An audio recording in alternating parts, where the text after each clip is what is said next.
Welcome to another edition of the Best Business Minds, where we interview business leaders and academics that write thought-provoking books. I'm Marc Kramer, a serial entrepreneur who consults with family businesses and entrepreneurs. Today, we welcome Bill George, co-author of True North and the former chairman and CEO of Medtronic. Bill, welcome. Thank you, Mark. Thanks for having me on your show. I'm excited to be here.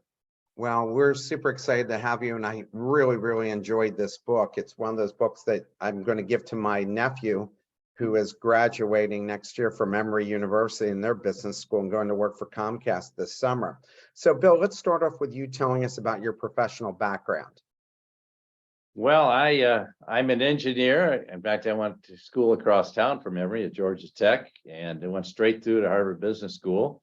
And then spent 3 years working in the U.S. government in the Department of Defense, working in the Office of Secretary of Defense, and I worked for the Secretary of the Navy for a year, and then went to business and started the microwave oven business, consumer mic, not the commercial business, consumer microwave oven business for Linden Industries, and built that up for about almost 10 years, and then I spent 10 years at Honeywell.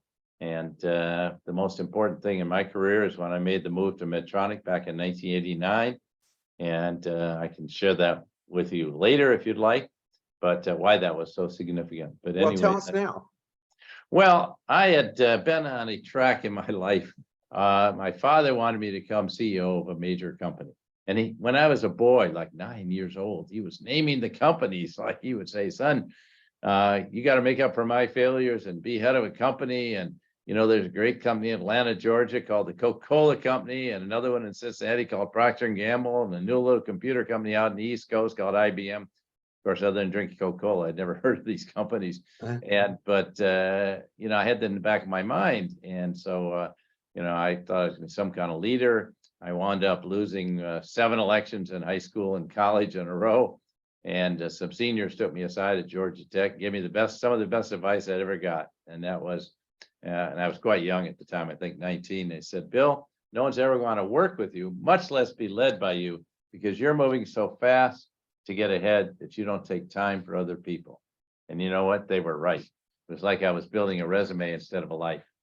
And that really caught me. And I spent a lot of time transforming, trying to change and develop my own self-help leadership plan to become a leader, and was able to lead a lot of organizations in college and in graduate school. But beyond that, see, now that I got into my mid-40s and I'm en route to becoming CEO of Honeywell, this great global company. I came back from Europe, where I've been head of Honeywell Europe, Middle East, and Africa. And all of a sudden I get, you know, one set of turnarounds after another. I got 9 division turnaround, then another 6, then another 9. And I looked at myself in the mirror one day. And I love to be with customers and employees, Mark. That's where I really resonate. That's where I get my energy. And I found I'm doing nothing but chasing numbers all the time. So I looked at myself in the mirror one day, and I realized inside I was deeply unhappy. And I really wasn't enjoying my work. It was like I was so eager to become CEO. I was grabbing for that brass ring up there. And instead of being myself, instead of trying to be the authentic Bill. And so at that point in time, I called Medtronic. I turned Medtronic down 3 times for a job, and I called him back and said to the CEO, said, job's still open. That I turned down 4 months ago. He said, well, we're about ready to fill it, but you can get in line if you want. Well, as fortune turned out, I was able to go to Medtronic. It was the best thing I ever did because Medtronic is very much a mission-driven, value-centered company, whereas Honeywell's mission was making money. Medtronic's mission is restoring people to full life and health. And even though I know how to generate a lot of profits, it's only through serving other people. So that's what got me excited about that. And frankly, everything that's happened since then, my time at Medtronic, the teaching I do at Harvard, all the writing I do, all came out of that one decision. And I think that was, like I said, the best professional decision I've ever made. What did your dad do? My dad was a consultant. He worked for Booz Allen, and he went off, formed his own firm years later when he didn't make partner. And I thought he was a very good consultant, but he was more a person on the sidelines and an advisor. And I've always had an aversion, Mark, to bullies, because I saw him get pushed around by some bullies. And he would tell me these stories. I wasn't firsthand seeing it, but he told me about it. So anyway, but he was wonderful. He gave me his whole life, but it was all I'm an only child, and he was 43 when I was born, to it was all about what I could do. He Sounds lived like he did a great job of coaching you. He did, actually. It was actually my mother that was the biggest influence, though. She was the values person. She said, son, I don't care if you get A's or C's in school, just be true to your values. And I never lost sight of that, even though she died when I was 24. I've been Oh, very following her advice all these years. sorry for your loss. Why did you write this book? Well, I feel that this is, you're referring to the emerging leader edition of True North. Yes. Yep. And because I've written a series of things with names True North, but this one's 75% new content. Mark, I feel like we're going through a massive generational change. Now, superficially, it's going from the baby boomers to the Gen Xers, the millennials, and eventually Gen Z. But I think it's much deeper than that. We're moving from the old command and control style that was venerated, kind of headlined by Jack Welch in the 80s and 90s, to a whole different style of leadership, which is much more human-centered, values-based, and purpose-driven. And rather than just trying to see how much money we can make for ourselves. And we're moving from ego-oriented, charismatic leaders to people that are authentic and real. And I'm thrilled to see this. And I wanted to reinforce it and share the stories of many, what I consider the baby boomers that are forerunners of these changes. People like Paul Bowman, Indra Nooyi, Mary Barra, Tim Cook, Satya Nadella, but also feature a lot of the emerging leaders that are coming up. So the purpose of the book is to inspire everyone in this call to step up now to leadership. You don't have to be at the top. You don't have to have a title. You can step up and take charge. And I think too, we need to move away from hierarchical leadership and really to the people, giving the power to the people doing the work. Yeah, and it comes through strongly in the book. I think the general populace has a different definition than the one you have in the book regarding authentic, because the Oxford Dictionary defines it as undisputed origin, genuine. What's your actual definition of authentic leadership and the 3 parts of the formula for being authentic that you mentioned in the book? Well, I'd say that's a pretty good definition of being what it means to be authentic. Now, to being an authentic leader, you have to combine those things of taking that genuine you out into the world and working with and leading other people. But I'd say that's a pretty good definition. But I think the important thing that's been misunderstood is, a lot of people are afraid to be themselves. I found when I first came out, I wrote an earlier book called Authentic Leadership in 2003. People said, what does that mean? They were like scared to be themselves, like they had to fake it to make it, which is one of the worst theories I've ever heard, and pretend to be something different than what they were. And so I think really the key, though, is what do authentic leaders do? And that's the important thing, is they're not just looking at delivering $3.41 a share. They're looking at how do you align people around your company's purpose and its values. And I think that's the key. And then how do you empower them to lead? See, we came out of an era of power-based, tops-down leadership. We still see it in the political arena. But today, the top CEOs are all empowering of their teams and getting people, and people at all levels are. And so I think we need leaders that empower people to be the best, to reach their full potential, be the best version of themselves, and then to collaborate and come together rather than getting into dogfights with each other, and to operate not in self-interest, but in the best interest of the organization as a whole. So we're seeing that. And frankly, that's the way you deliver long-term shareholder value. There's no other way. You can deliver short-term shareholder value, I suppose, by cutting costs, but long-term, you have to do these kind of things, deliver sustainable results. Isn't that also how you attract the best and brightest and retain them? I mean, that's what really smart people want anyway, right? Yeah, and particularly the newer generations. A lot of older CEOs don't understand their own workforce. And they say, oh, these millennials, they move around all the time. They're not serious about it. They want a full life and they want to spend time with families. Yeah, I said, don't you want that? The only reason they move around is because your company doesn't have clarity of purpose. The era I grew up in, for 100 years, GE was viewed as the role model company. And it's true. They were 10 years ahead of everyone in management terms and organization terms. Jack Welch was, but you know what? GE's gone because today, it's got to be about more than just making money. You've got to you got to not just deliver a product and service, you got to serve other people. You have to be a servant leader that's dedicated to creating better value for your customers, whether it's through new products or new services. That's your job. And if you don't do that, eventually you'll be out of business like GE is. And I like throughout the book that you really talked about being ethical and moral and how you dealt with people and how you interacted with, competition, everybody. On April 20th, the Wall Street Journal ran an article, "When Apple Comes Calling, It's the Kiss of Death," which is about how Apple is alleged to steal ideas and people from small companies they show interest in acquiring. Whether it's true or not, there are enough stories that make one question that their ethics and morals.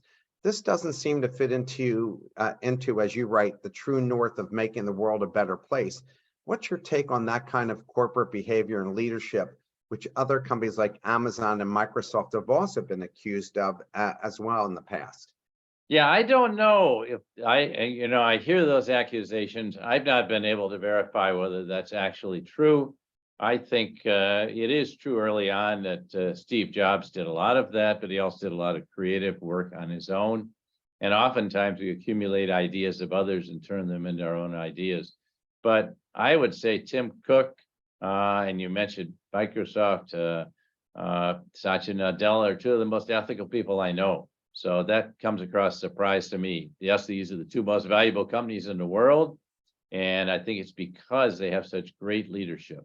And I think we've seen, people thought when Steve Jobs passed away that Apple would never make it. Well, Tim Cook, totally different style, totally different approach, not the inventor or creator that Steve was, built a great organization. And certainly Satya Nadella has totally transformed Microsoft. I had a lot of criticism of Microsoft under Steve Ballmer. I remember trying to deal with him in the late 90s and early 2000s, and man, it was impossible to deal with them. They were the most arrogant company I've ever met.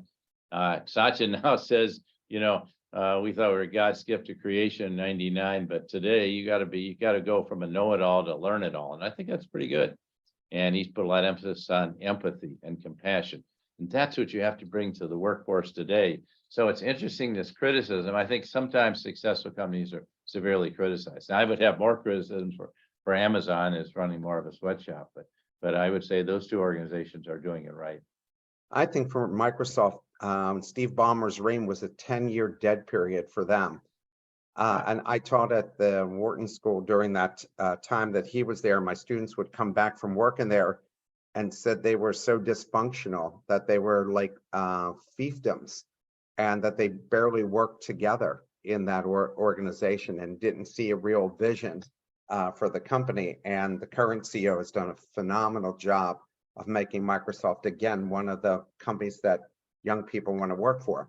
A question from the audience: how to engage? Mark, can we just stay with that for a second? Yeah, sure, absolutely. Really key points. Under Ballmer, everything came to the top, and he was a big, powerful guy, huge energy, bouncing around all the time. But everything came to the top, and what happened is like having a king. The political fiefdoms that you alluded to run the place. And so everything becomes politics. It's not focused on what customer needs. I know a lot of Microsoft customers today who can just pick up the phone and call Satya and say, hey, we got a problem.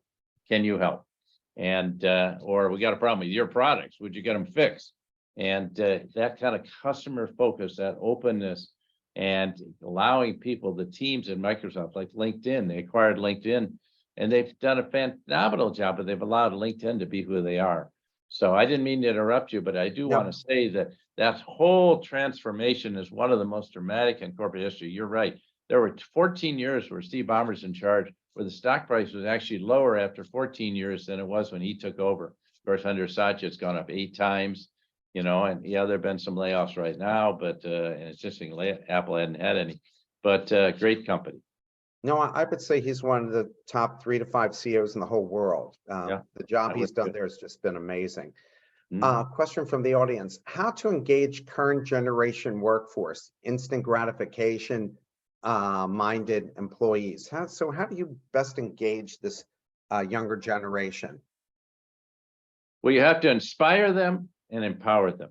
They want to work for a company with a purpose and a set of values. And if your company doesn't have that, it's not going to go well. They're not there to make the CEO or the owners rich. They want to work. We're going to make a difference. And if they don't find it in company A, they'll go to company B.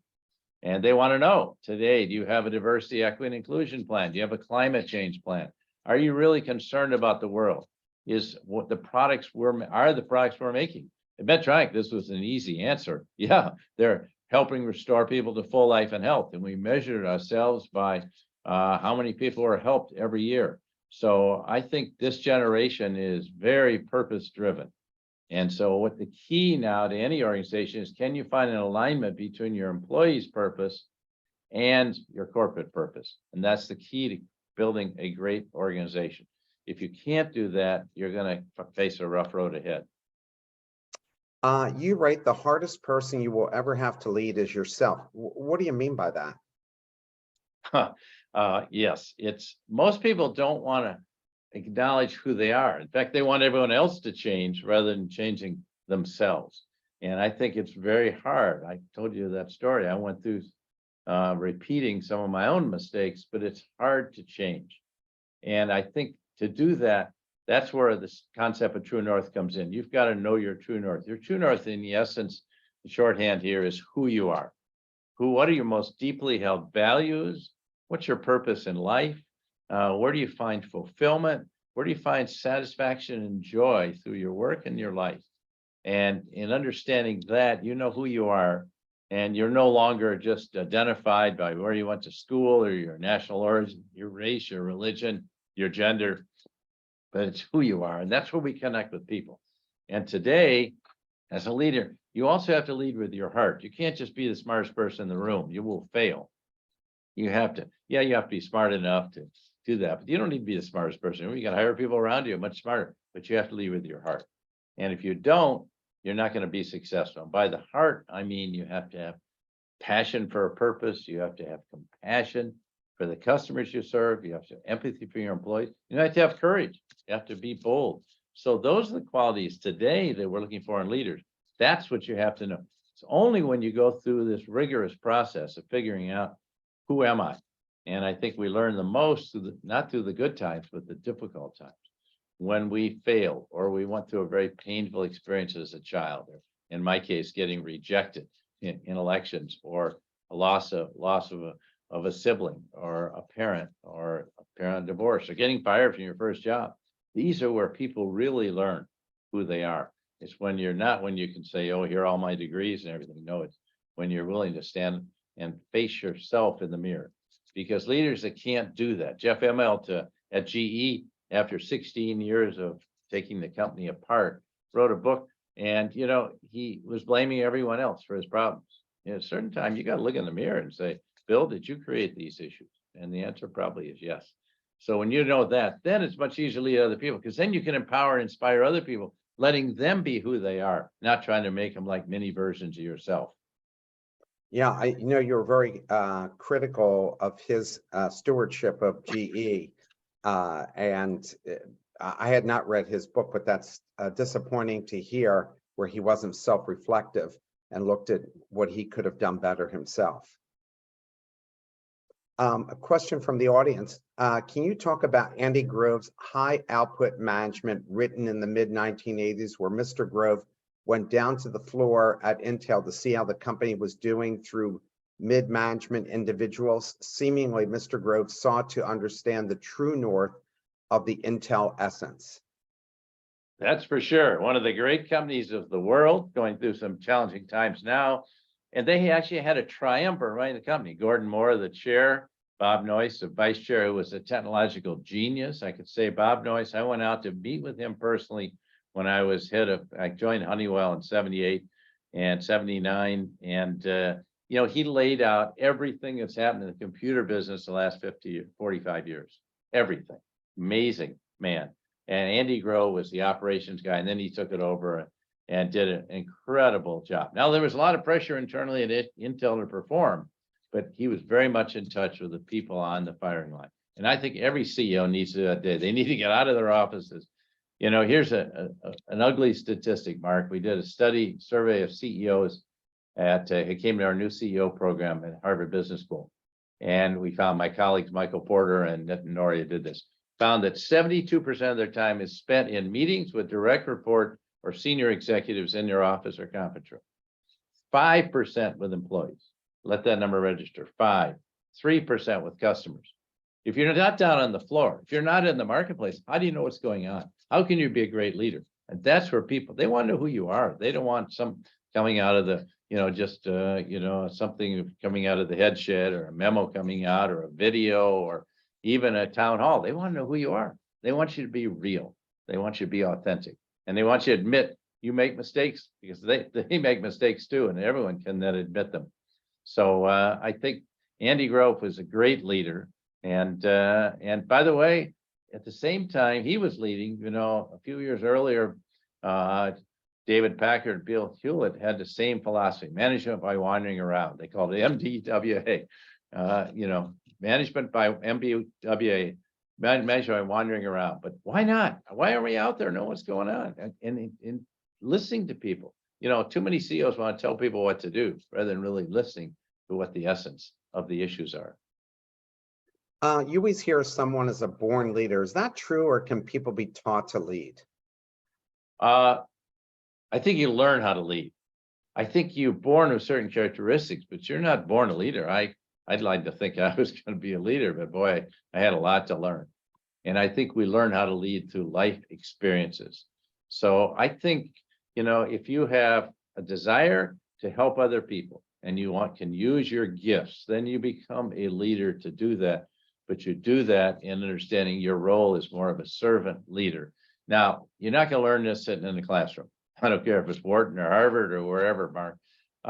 We teach a lot of leadership courses, but then we get people to really have experiential learning and share what they've learned about themselves and what they're doing, rather than here are the principles of leadership, or here are the 10 qualities you need for great leadership. People used to publish all that, except none of it was ever verified or validated. And but I think it's not about that. It's about being real. And you'll find great leaders are as different as day and night. You and I were talking about Jack Bogle, who's one kind of leader, and you have Indra Nooyi is another, and Mary Barra. These are very, very different people, but they're all very authentic and very real. So that's the key: is be who you are. And there's not one right way to do it, right? No, there's definitely not one right way.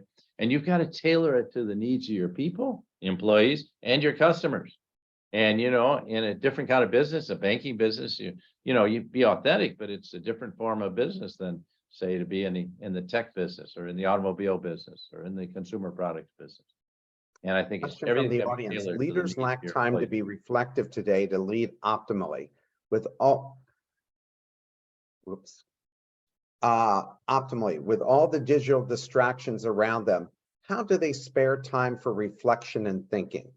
Boy, that's a great question. It's not just digital distractions. We're living by the computer. We're living by emails. We're living by our iPhones, or Samsung, whatever product you have.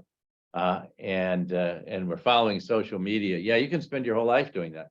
And I think we also live by a task list. Now, look, I keep a task list of the things I need to do, but I think everyone on this call, and every CEO and every leader who's just starting out, and every professional person needs to take time out for reflection. My friend Simon calls it the pause.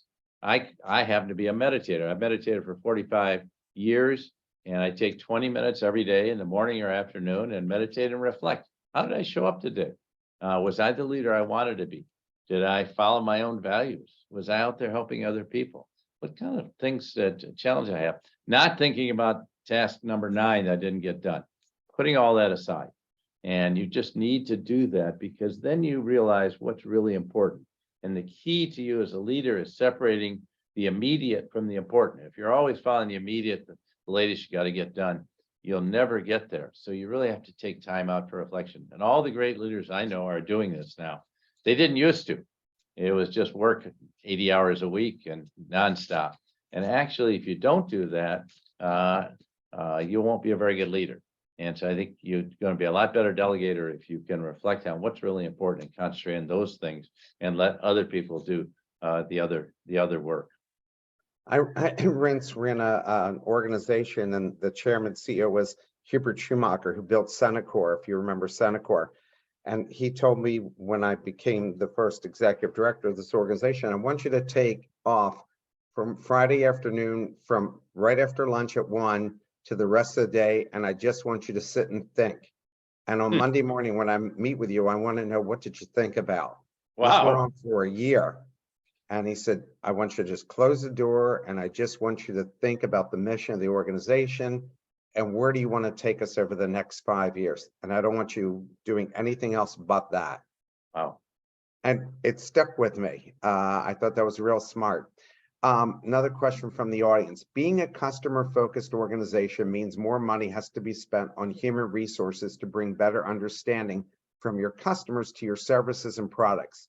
Normally, staff is the most expensive part of any organization, so more and better staff means more expensive product service needs to be. What is your advice to leaders of smaller organizations on how to balance the books, as these days, especially with inflation, customers are also seeking cheaper options? How to have and keep the good staff and also keep customers happy with your prices? Oh, very complex question. First of all, you got it right that your employees and your staff are the greatest cost you have in the business. So then the question is, why would you create an environment where they're fully engaged and highly motivated around your company's mission? That's your job. Spend time doing that, and the numbers will come in. I assure you, they will fall in place. Yes, you'll hit rocky periods and won't be up and away. Not every quarter will be better than the last quarter. But I think the important thing is that you realize what really matters and who's in touch with your customers. Actually, Mark, I'm in favor of flipping the organization upside down and putting the frontline people, the people in touch with customers, the people in manufacturing responsible for quality, people in engineering responsible for innovations on the top, and all the rest of our jobs is to support them. And I think we need to do a lot more of that. Now, in terms of cost, I think I would like to have far fewer managers, far fewer layers in the organization, be much more in touch. You can manage 15 or 20 people. People don't think you can. Yes, you can. And flatten the organization out to be more in touch with the customers and with the products, and not have so many layers, because everything gets filtered through layers. And I think that's been the breakdown of many formerly great companies. As they grow, they become too bureaucratic, too many layers. So the costs I would take out is your middle management costs. And that's going to offend some people on this line. But we've got way too many managers, not nearly enough leaders. We need real leaders out there. We need each of you to be a real leader. And there's a huge difference between managers and leaders. And our business schools, a lot of them are frankly teaching people the wrong things. It's all about management and not really how you become the kind of leader you want to become and reach your full potential as a leader. So as far as costs go, I think that'll come into line. And if you have great people that are motivated, frankly, your customers are willing to pay more. Like today, you go into a Macy's, there's no one around to help you. You go into a more boutique clothing store, there are people who will help you. And you might pay a little more. You might pay 10 or 20% more, but you're willing to do that because you have great customer service. And isn't that what you want? And the other problem I have right now is people are not respecting the people that have had a lot of experience with the company, that have been there 15, 20 years, and they're pushing them out, replacing them with people with no experience, and not doing an adequate job of training. And then you've got a lot of inexperienced people in the company that are not committed to the company's purpose and its culture. So I think there's a lot of mismanagement out there. We see this in Meta right now, formerly Facebook.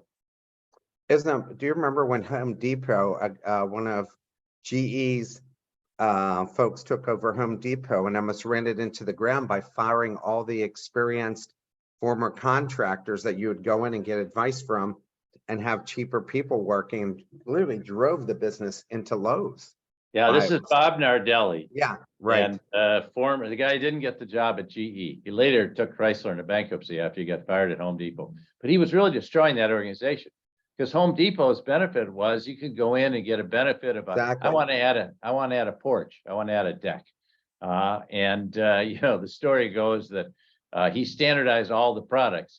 And so you had to have the same wood in Jacksonville, Florida, as one of my friends told me, that you had in Arizona, except one is a very moist environment right on the ocean. The other one's extremely dry. And he standardized everything, and he I remember one of his board members, one of his founders told me with great pride, Bob replaced 70 of the 71 vice presidents of the company. The only one he kept as CFO was Carol Tomei, who's now head of UPS. And what a disaster. He got rid of all the people experienced. He got all the people on the store floor. And I said, okay, well, you can go to Walmart, get products for 30% less, but you get no advice. And so but fortunately, Frank Blake came in and they totally turned that organization around. They're doing great now because they got back to their roots. See, organizations can't leave their roots. Walmart under Doug McMillon is a great company because they know their roots, be the low-cost supplier and have the world's greatest logistical system, now challenged by Amazon, of course. But you've got to know your roots and you've got to stay true to those roots of your organization. And if you lose that, Medtronic's roots are in innovation and breakthrough products and solving medical problems. They're not in having the cheapest product out there. And so you have to be true to those roots. Another question from the audience. Turnover has been a big issue, specifically among the frontline manufacturing employees. What strategies did you use to engage and retain them as the CEO? My thoughts, I believe we need to talk about frontline career growth. I agree with the questioner 100% with 3 exclamation points. Number one, what we do at Medtronic, have mission ceremonies for everyone. And everyone got a medallion. And here's the medallion. I'll show it to you. Everyone got this medallion to sit on their desk that talked about people being restored to full life and health. It used to be toward man's full life, and we changed it to toward full life and take the gender out. But that's what manufacturing people resonate. They didn't resonate with 341 a share. They couldn't understand that. They knew how to produce a quality product, and they knew a human life is the end of that. And one defective heart valve, if I made 500 heart valves a year, one defect, 1 out of 500, somebody could die, and they knew they couldn't live with that. So you inspire them around that purpose and thinking about that customer on the end of the product you make. And that's what we did. And then give them the power. Frankly, if I don't know about Medtronic quality problem, I would go sit in a break room with a group of manufacturing employees, or I ask them on the line what's going on. I'd learn a lot more than I did from quality reports, where just a group of statistics. No, I learned what was really going on. So I think executives, managers, leaders at all levels need to be out with their people to know what's going on and to inspire them, because they're the ones doing it. And when they do that, then they get the commitment to the company, to its purpose, and they're not going to leave because they're going to find the grass isn't greener somewhere else. No question. You quote that 9 of 10 millennials prioritize work balance. Is that possible when the market goes down and companies lay people off, and people like Elon Musk ask his employees to give him 16 hours a day as he lays off 80% of a struggling company? And can that ever work in such a highly globally competitive market we live in today? Well, you bring up Elon Musk. Look, Elon Musk is the greatest inventor of our era. And what the Tesla is amazing. No one's been able to turn on an electric vehicle anywhere close to the Tesla. I understand Lucent is about going out of Rivian's going out of business, and the General Motors just pulled the Volt off the market. But he took over Twitter. It's not an invention job, and he's destroying what was already a troubled organization. So that's nice for him to say, but that's not what's going to make it go. And that's not how you create a sustainable organization. That may work for a while, but it's not going to sustain your organization. So I think he's way off base. He's gotten caught up in his ego, and it's coming back to haunt him right now. He's already admitted 6 months after he acquired Twitter that the company's worth half of what he paid for it. So this is a huge problem.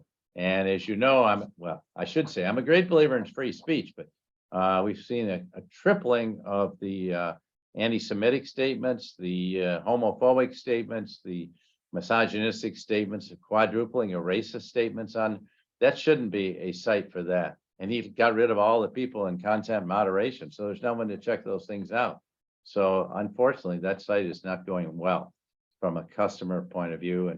And frankly, people are looking for another site. They're going to Blue Sky, they're going to TikTok, and that's where they're going. Well, his revenue has gone from 5 billion to 3 billion. Yeah. Yeah, you know why? Because the advertisers pulled out. It was all driven by advertisers. But advertisers, how many major companies do you know that want to be associated with those kind of statements or could live with them? Yeah. Yeah, at the end of the day, there's free speech is free as long as you're responsible at the end of the day. Exactly. Uh, it seems that many of the examples of CEOs that you talk about had come from less than ideal circumstances, personally, and that that powered their ambition. Is that more the norm? And if so, why is that? It's more, the CEOs we see now came from middle class, some lower middle class, occasionally someone like Ken Frazier, one of the great CEOs of the world, ran Merck, came from lower class. His father was a janitor. And I think the reason is they're highly motivated, they're driven to achieve, and they want to do the right thing. And they also understand the lives of working people. And if you went to some elite university, nothing against elite university, I teach at one, but if you just got too caught up in that elitism of those universities, and that's all your colleagues also went to those kind of universities, I think you're not in touch with your own working people. I mean, Brian Cornell at Target is a great CEO, done a fantastic job. He came basically from a lower middle class family, and he's done an incredible job. But he also understands his customers who come from similar backgrounds, and maybe they're in a white collar job now, shopping at Target, but he understands his customers well. And if you're kind of up here, you're going to miss it. So yeah, I think that's pretty good prep. I'm not saying people that come from wealthy families aren't going to do it, but I can say there's a huge drive on a lot of people that didn't have that to make things better and to understand their employees and their customers. Can't disagree with that. Right now, we're going through VUCA, volatility, uncertainty, complexity, and ambiguity. You have a formula for CEOs to follow during a crisis, which the world is currently facing. Please talk about the changes leaders need to make for us to survive and thrive. The last 20 years, we've gone from one crisis to the next. And as you know, the business schools largely taught stable times like we had in the 90s. And yeah, it was up and away, and it was pretty easy, not easy, but it's a lot easier to be a CEO in the 90s when I was than it is for CEOs today, because they're facing one crisis after another. And yes, we went through 9/11 at the start of the new millennium, and we had the huge banking crisis. But COVID comes along, and every single human being is affected one way or another by COVID. And it's had a huge, now we're dealing with post-COVID psychology. And we're watching and say, people don't want to come into work, or they're quitting because they don't feel a purpose in their work. And we've got a workplace shortage. On the other hand, companies are cutting back in anticipation of recession because they're raising interest rates. And we have the war in Ukraine. You can say, well, that doesn't worry me. Actually, it does. Because if you go to the grocery store, you'll see how much food prices are up. Or at the pump, for a while there, gasoline, now it's down, but it was way up for a period of time. So leaders today have to face these multiple intersecting crises. And that is the VUCA world that you described, Mark. So what I would say is my V is vision. You have to know where you're going. Think of yourself like a sailor, and you're sailing to a point over here. There's an island you're trying to get to. You can't ever lose sight of that vision. A company can never lose sight of its vision. When it does, it's not going anywhere. That's where Meta is today, formerly Facebook. But then I think you have to have an understanding of how the world works. Like a good sailor understands how the winds shift and how they blow and how to take advantage of them. You have to have an understanding how the world works. Satya Nadella said, we really have to understand how the computational world is going to work in the future. Now we're trying to figure out AI. So that's the second one, is understanding. The third is you have to have compassion. You can't be a great leader today unless you have compassion for your customers and compassion for your employees. And then finally, I think you have to be adaptable. So the A in not ambiguity in VUCA, but in VUCA 2.0, it's being adaptable. So it's, again, back to that sailor. You may think you're going here and you're going there. No, you have to adapt to the shifting winds, to tack back and forth, to eventually get to your goal. And yes, so the idea of a 5 to 10 year long range plan doesn't cut it today. It might be 5 weeks or 5 days, because things are changing so fast and you have to adapt rapidly to those changes. And so that's what I think is critical for leaders to think about. So that's totally adaptable leadership, is totally consistent with being authentic. You just have to adapt to changing conditions. You come from an engineering background. You got an engineering degree from Georgia Tech. Do you think, and this is just my take on it, but I kind of think that people who create things like engineers make better CEOs than finance people who don't understand the value of creation or investing in innovation. And I'm talking outside the banking and Wall Street, but every time a lot of boards feel very comfortable about putting finance types at the top. They think, we need to be more efficient, but then you don't see the investment and those companies go sideways. Do you see that? All the time. I don't want to be judging about finance people because I've worked with some of the best in the business and fantastic finance people, but they're good support people. And we've had some finance people become great CEOs, but only because they get out into the operation. They know how things work, because you can't do it from a set of numbers. And I've seen that throughout my career. People that are strictly managing by the numbers eventually will implode. It will not work. And yeah, it's great to be a cost cutter, but you cannot cost cut your way into prosperity. Yeah, I'm 100% agree with you on that. But take Boeing. Let's take Boeing for an example. Yep. Boeing, the world's greatest aircraft aviation company. William Boeing created commercial aviation for 100 years. They've been the world's greatest aviation company. So what happened about 3 CEOs back, they decided, some guys came in from GE and they said, oh, we're not going to be an engineering lab, which is very pejorative. And Boeing had created tens of billions of dollars of profits. We want to run this like a business. So we're no longer going to be spending all our money on designing new aircraft. We're going to buy our stock back and the stock market will love it. Yeah, they may love it for a while until, you don't spend the money designing a new single aisle aircraft, as former CEO recommended. Instead, you go out and you take it on the cheap and you have planes go down called the Boeing 737 MAX. You're killing people. Because people are not in touch with what's going on. So real engineers are going to be out there understanding, how do things work? Does this design really work? Can we be assured? It's the same thing in Medtronic. We have a defibrillator. We have to be 100% assured that product is going to fire and work as it's intended. And if it's not, we've got to pull it back. And that quality and that design commitment has to be there. So in any kind of high-tech company, you need to have that depth of understanding.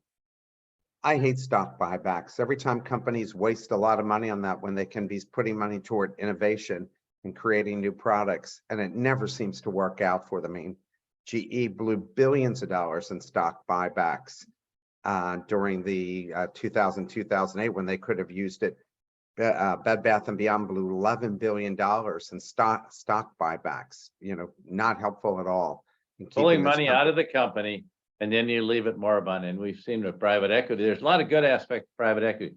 We've seen an awful lot of retailers who are taken over by private equity, declare bankruptcy. But you notice they always get their money out first, like Bed Bath & Beyond.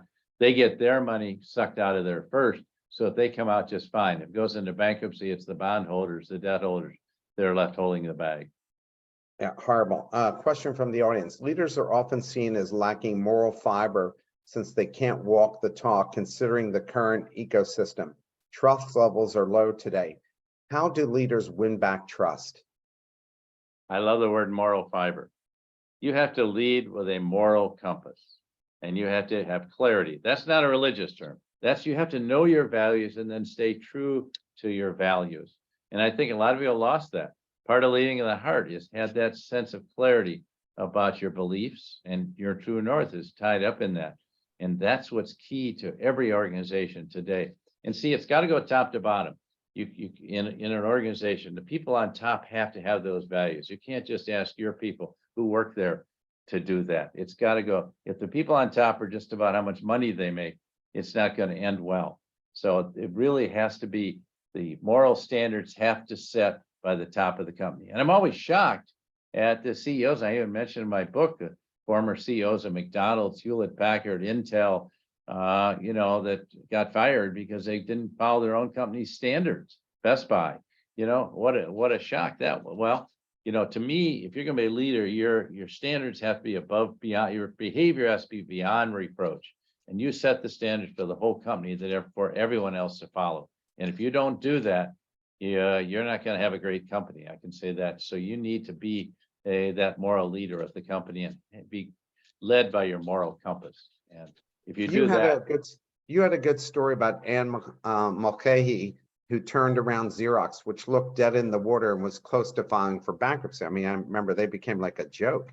What can we learn from how she turned around Xerox? So can you briefly tell us the story about that and what we could learn? Well, she took over a company where people were hiding the financial problems they had. So they didn't realize what deep trouble. And the company was facing bankruptcy. Cash was going out the door. And everything was built on some false premises of what they had done, promises to their customers that couldn't be fulfilled. But Ann spent her time. She didn't spend time with the stock market when the company's got. She got out with the people to inspire them around Xerox values. Said, this is a great company. You want to bring it back. She spent all of her time trying to inspire the people that work there to restore Xerox to its roots. And one of the persons she worked closely with that carried that out with her, Ursula Burns, who was a great engineer from MIT. Ursula later became her successor. So Ursula carried on the manufacturing part. Ann went out and worked the customer side, and they saved the company. But there was a time when Ann wasn't sure was she gonna make it or not. But she came back to the roots of her values and said, we have to do it. And she did pull them through that by being that authentic leader. And I've had her come to my classroom many times. I think she's a lead director at Johnson & Johnson now. Just a great leader and great admiration for her character. Question from the audience. If you wanted to list the shared qualities and characteristics of type of leaders that you admire the most, what would be on that list? Number one, knowing your true north, being who you are, being the authentic you. Number two, knowing your North Star. That's that constant place in the sky that you're clear about your purpose. And then treating people with dignity and respect and empowering them to do the work and being closely in touch with that. That's why I mentioned Satya Nadella. I could also mention Mary Barra, General Motors, a great leader who started on the production lines at age 18 and never lost sight of what that company is all about. She's restored a company that was in bankruptcy and brought it out into restoring it to a great company. But I think those are the qualities, Mark, that you have to have today to be a great leader. You have to lead with your heart, not just with your head. Yeah, you have to be smart enough, but you have to lead with your heart. And leaders that do that deliver sustainable results. And we can look at them. We've mentioned a number on this call who are delivering great results quarter after quarter. Sure, they may have a bump, may have a bad year. Everyone does, but they're doing a wonderful job. One of the young leaders I really admire is Corey Berry, who's 45, 46 years old at Best Buy, took over from a great CEO, Hubert Joly. And man, they really led through COVID, and she's doing a fantastic job. So it's those kind of leaders that are making the difference. I've always been interested in when it makes sense to bring in a leader who hasn't developed relationships in the organizations they are hired to run and or experience in the industry, which is the case of Alan Mulally, who took over an almost dead Ford Motor Company. And why did Ford choose him, and what can we learn through his example as a superior coach working with people who had zero experience with him? And it also amazed me, according to the book, that he made very few top-level executive changes. Alan is a truly great leader, and I got to know him very well when he was at Ford, and we've served on a couple of boards together, Mayo Clinic and elsewhere. Just a great human being. And he was the one that I alluded to earlier that had built Boeing's commercial aviation business. He should have been CEO of that company, but because some of the CEOs had problems with following company code of conduct, they went to the outside, brought in someone from GE to run that company. But I can tell you, Alan totally transformed Ford. I grew up in Michigan, and on the other side of the state, Grand Rapids, which is a part supply town, was in those days. I can tell you, Ford was one of the most political organizations ever. And they were losing $18 billion a year when he took over. Totally transformed that company. But by doing it right, getting the automobiles right, getting the quality right, getting the design right, working with the first level people. And he was out there. There was a great story. He came to work on the first day and he inherited the office held by Henry Ford too. This is a gargantuan office overlooking the Rouge plant. And somebody pointed out, there's the greatest plant in the history of the automobile industry. And Alan says, hey, let's go down there, Mark, and talk to some of the employees. Oh, Mr. Mulally, our employees don't talk, our CEO doesn't talk to employees. He said, we're going now. And he was very much on the ground, and he understood very well what it took. But he made that transition. People used to say, what do you know about designing a complex car? And he said, I can tell you, we had aircraft with 250,000 different parts in them. So yeah, I know a little bit about that. You talked about Mary Barra a minute ago, and who spent 41 years at GE, and just the opposite of Alan at Ford, had to change the culture to save the company because systemic wide lack of accountability. You ran a giant company. How hard is it to change an entrenched culture, and who do you look for help to make that happen? Nothing is harder than changing the General Motors culture. It's even harder than Ford.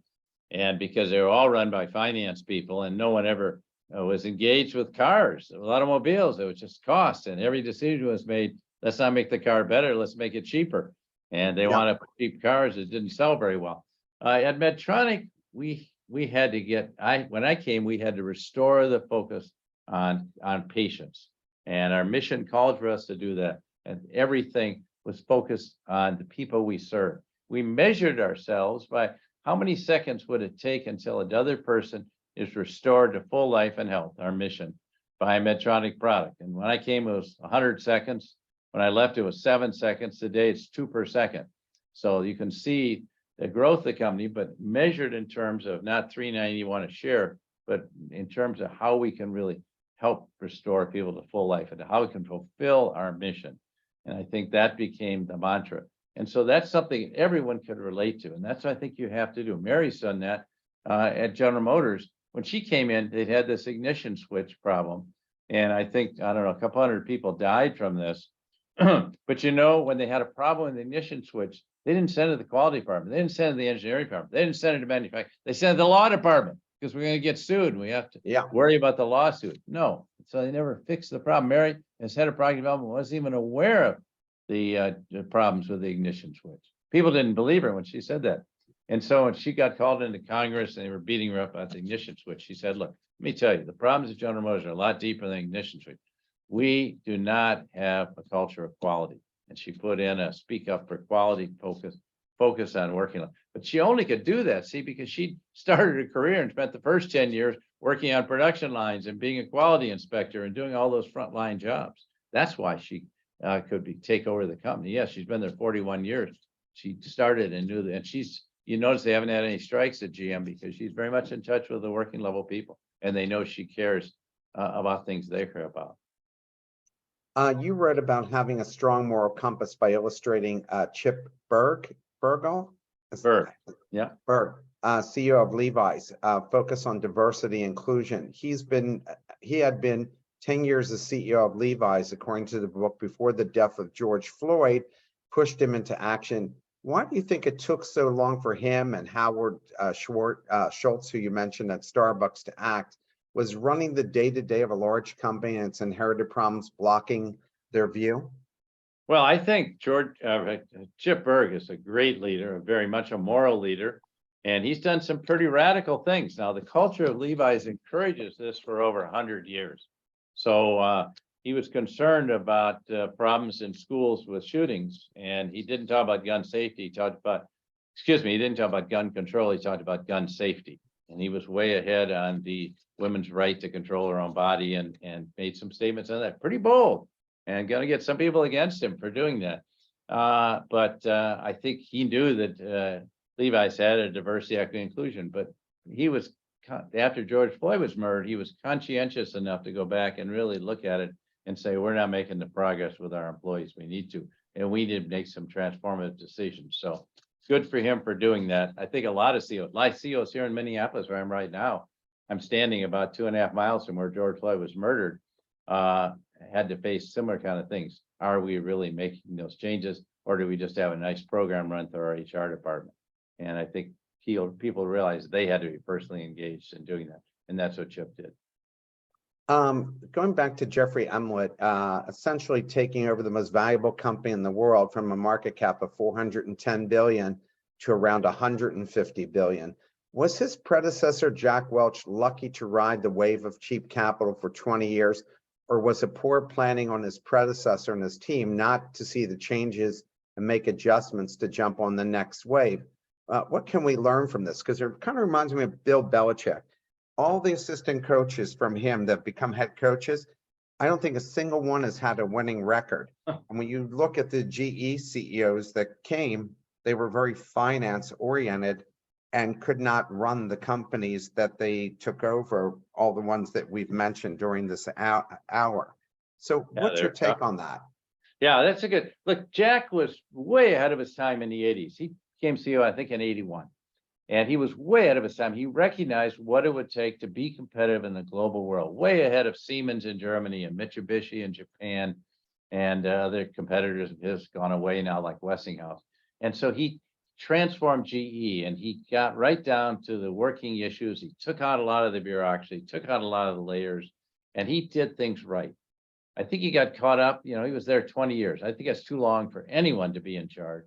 And he got a little caught up in being a celebrity of the, and depending upon the finance business.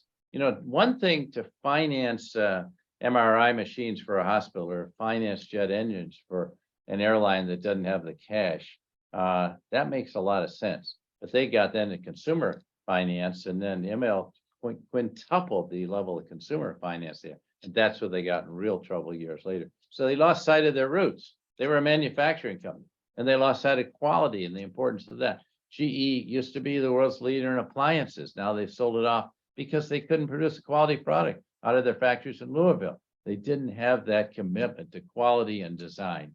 And I think Jack got away from that and was a little too much caught up in the celebrity. But he was a great CEO. I don't want to diminish him. But when a new CEO comes in, Mark, and you inherit this, you say, okay, I got some problems. Like I was, Jeff, told me once, I'm afraid we're going to be more than 50% of bank. Well, I said, there's a solution to that problem, but he didn't act on that for 14 years. And it was too late by that time. He should have acted on it a lot earlier, but he liked the profits from it, but he should have spun it off and gotten back to their roots of being a manufacturing company producing quality products. If they had I think he always thought the margins were too thin and he liked it, but then he tried to build a conglomerate himself by buying ABC or one of the networks, NBC, and that didn't work out so well either. I mean, because again, bought a lot of things, Alstom and running trains. Yeah, I don't think conglomerate leadership works. I started out my career working for Lindt Industries. When I joined the company, I had 133 divisions, ranging everything from building ships to Stouffer frozen foods. It doesn't work. You've got to be concentrated on your core business. If you're in the automobile business, concentrate on that. Don't try to build airplanes. And that's what Boeing should do. And every company's got to concentrate on what it's really good at. And so far, the tech companies done, like Apple, have done a pretty good job of that, of not getting so diverse out there. So conglomerate management simply doesn't work. And it's more become kind of a financial manipulation at the top and moving things around and moving the reserves around. It started with Harold Janine and ITT, but it simply doesn't work. So I would say focus on your business and make it the very best. And I know at Medtronic, we turned out opportunities to get into the drug business. We turned out opportunities to get into biopharma because that wasn't our expertise. We're a bunch of electrical engineers. We're not chemists and biologists. And so we had to say, and we chose not to get into heavy equipment unless it was in support of our products. And I think having that clarity it becomes critical to your company. Here's the last question. What is your take on the power of artificial intelligence and what leaders need to do to make sure it's a force for positive change, which I fear will be used to enhance power and wealth, reducing a shrinking middle class? And the guy who headed this up for Google has the same concern and resigned this week from Google. Yeah, I saw that. That's kind of shocking. He's called the father of AI. Yeah. 75 years old. He certainly has the right to go off and do something else, but he's going out to be an advocate or a warning about the dangers of AI. Now, look, AI has the ability to do great things. Let's take my son, who's a head and neck cancer surgeon. I was just with him 2 days ago, and he's dealing with stage 4 cancers. You can't see inside the head and neck and all these things around. And so, but he has films and he can take the data he gets, put it into a computer and automatically get it fed back 100,000 cases similar. He can find just the right one to show the course of action and what happened after the surgery. So that data can be invaluable in a lot of places. Used properly, it can help. Yes, it's a little bit like the period of automation that was going on when I trained as an industrial engineer in the 60s.